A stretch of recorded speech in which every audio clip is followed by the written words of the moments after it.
Okay,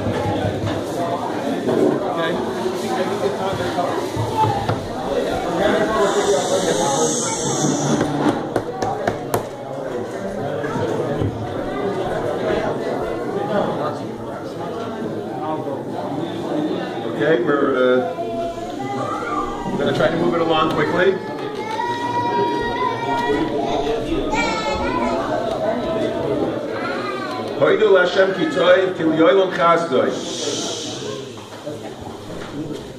The absolute joy I feel at today's Simcha is indescribable. However, every joy is never 100% complete since the destruction of the Batei Mikdash and since the exile in Golus. Something is missing. In addition, for us, every Simcha that doesn't have our previous generations physically present is still not 100% complete as well. We miss them, but we know that such occasions, they may not be here physically, but nevertheless, they are here. Much of the bracha that we see in our lives is due to their hard work and their selfless love for us. We're forever indebted to them for everything they did for us, and may the schusim of these special people be yogim aleinu.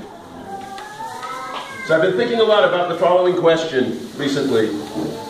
Can the mitzvah be done perfectly? And if it can, what specifically does it take to do a mitzvah perfectly?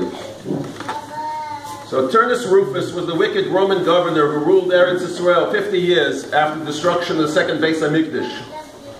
The Medrash Tanchuma in Parshas Tazria relates that Turnus Rufus once asked Rabbi Akiva, what is superior, that which Hashem makes or that which man makes? He expected Rabbi Akiva to say that what Hashem makes is superior. He then would have concluded that if so, non-Jews who are uncircumcised as Hashem made them are superior to Jews who are circumcised as human Bayalim make them. Rabbi Akiva, however, surprised Turnus Rufus, and he responded that what man makes is superior to what Hashem makes. The proof is that Hashem makes wheat and people turn it into bread and cake. Rabbi Akiva's intent was specifically this point. Hashem created a world in its raw state, unfinished and imperfect. It is man's purpose to perfect himself in the world and to complete Hashem's plan. And in this manner, this makes man a partner with Hashem in creation. He elevates himself and he elevates everything around him. So that's why we do a bris milah. Hashem left it up to man to perfect himself by removing the orla, the foreskin, and perfecting the world by doing mitzvahs. But how can a person do the mitzvah bris milah properly when he's 8 days old? Are the only ones that can fulfill this mitzvah b'shleimus Avrom Avinu, Balei Tshuva, adult Gerim? I mean, who can do this mitzvah properly when you're 8 days old? In the introduction to Sefer Charedim, the author, Eliezer Eskerim, lists 17 requirements to doing a mitzvah properly. Most of them are familiar, but may need some focus. I'm going to do them very quickly, okay? Number 1, kavanah to be yotzei the mitzvah. Like the Rif, Rambam, and Rambam, they pass the mitzvah tzrikus kavanah. That's number 1. Number 2, it has to be done with yira, trepidation and awe. Number 3, with ahava, with love. Number 4, with simcha, with joy. Kulay v'loy mitzvah, it has to be done completely. Hamascha b'mitzvah imrim loy gemur. If you start, you got to complete it. If you do hoitzah, you have to do hachnasa. You have to do dikduk, exact. You have to do it with every detail, every halacha. Number 7, vitza verdifa. You have to run after it and chase it. Seize the opportunity. Number 8, biyodai b'loy b'shliach. You have to do the mitzvah yourself, not with a representative, even though you are yotzei. Bris, though, if you're not able to, it's okay. Mitzvah b'loy yotzei b'shluchai, as it says in the Gemara in Kedushin. That's number 9. You have to do the mitzvah as soon as the opportunity arises, not do a later mitzvah first. Number 10, you can't do 2 mitzvahs at the same time. Chavada mitzvah is number 11. You have to do it with dignity. For example, like Kisu Yadam, you got to do it with your hands, not with your feet. Number 12, mitzvah abol yodoy al tach mitzana. Don't procrastinate. Do it right away. Number 13, mamtinu mishtoikek. Anxiously await a mitzvah. You know, as we prepare 30 days before the mitzvah, we start studying. Hiddur mitzvah, you beautify it, you get a nice, a nice menorah and things like that. Zakeli v'anveihu. Zrizus is number 15, do it bright and early. Zrizus makdim l'mitzvahs. Number 16, chabura. Doing a mitzvah b'tzibur is greater than doing it alone, especially when it comes to Talmud Torah. And number 17, pay for it. Zayah says that by paying full price, not trying to bargain, you remove the ruach tumah from the mitzvah, so don't fret over the money. So if there was ever a mitzvah that was not done b'shleimus, it seemingly has to be bris milah on an infant who's incapable of any of these conditions for shleimus. So there's lots of mitzvahs that only a select group can do. Kaihanim have special mitzvahs, women have special mitzvahs, people who live in Eretz Yisrael have special mitzvahs, and each of those can be fulfilled completely, assuming that the person has all their faculties. So how could bris milah be established in a way that it can't be done fully? So Rabbi Schlesinger, Rabbi of the Gila neighborhood in Yerushalayim, gives an answer to this question in the Sefer Reshes Tfaseinu. He says the key to the answer is Gilui Das Lamafreya. A person can do an act later that displays his attitude in a similar situation. That later act can provide the shleimus that was missing for the original act. In particular, he said that once this infant grows up and has his own son, and he performs a bris milah on that son, he is Megala Das, he reveals his intention, Lamafreya, retroactively, that he wholeheartedly wants to do the mitzvah milah. The reason is that because regarding his own son, he has a choice. He has the bechira, the free will to do it or not to do it. And he chooses to do it. He reveals his intention retroactively, that the bris that was done to him was with full ratzon, otherwise he wouldn't do it to his son. So the moment that one does a milah on his son, that is the moment when he gets the full shleimus ha-mitzvah of his own milah many years ago. Rosh Schlesinger continues, and he says this provides an explanation of the pasuk, and then the second half of the pasuk,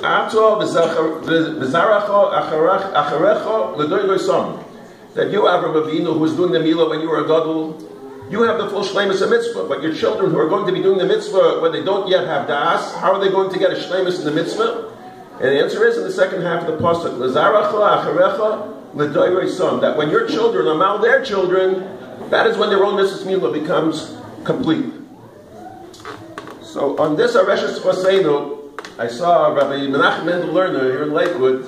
He made a comment. He said in Birchas Hamazon that a bris milah, the first harachamon cannot be said by the father of the child, and it goes as follows: Harachamon hivorech avi ayelad ve'imoi v'yiskol legadoy lechamchoy ulechakmoy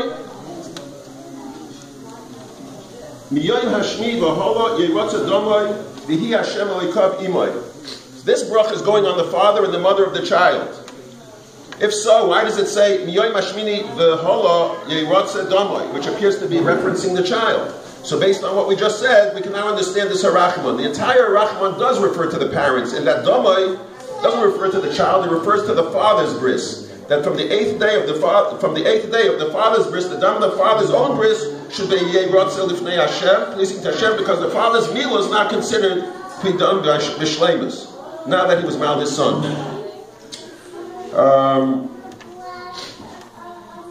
So the baby was named Avrom Mordechai after my father, Olav Hashalom. My father had an innate love for everything in Hashem's world. In fact, the very first thought that came to my head when I saw these 17 conditions for doing a mitzvah b'shleimus, it reminded me of my father.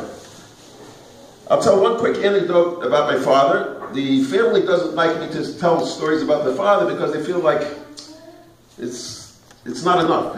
You tell us one story. There's small stories, but there's just so many. But I'll tell this one small nakuda. When father got older, my father mentioned that he was having difficulty keeping track of which day Sfiru was. I unfortunately responded that somewhere in his 90 or so years he must have missed, especially since he was fighting in active combat against the Nazis for almost 4 years during World War II. So he actually paused for several moments, and I could see the disappointment in his eyes, and he told me, he said, I never missed.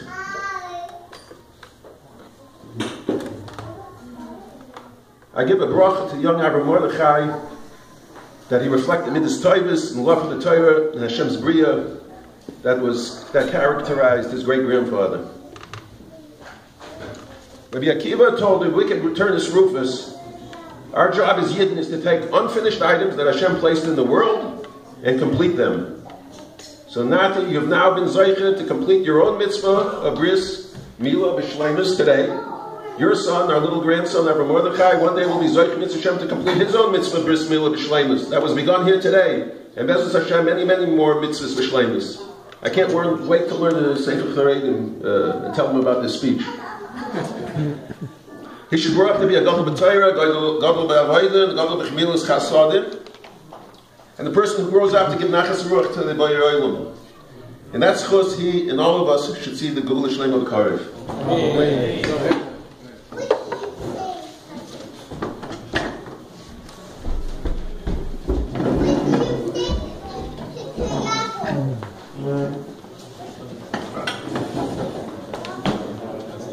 Awesome.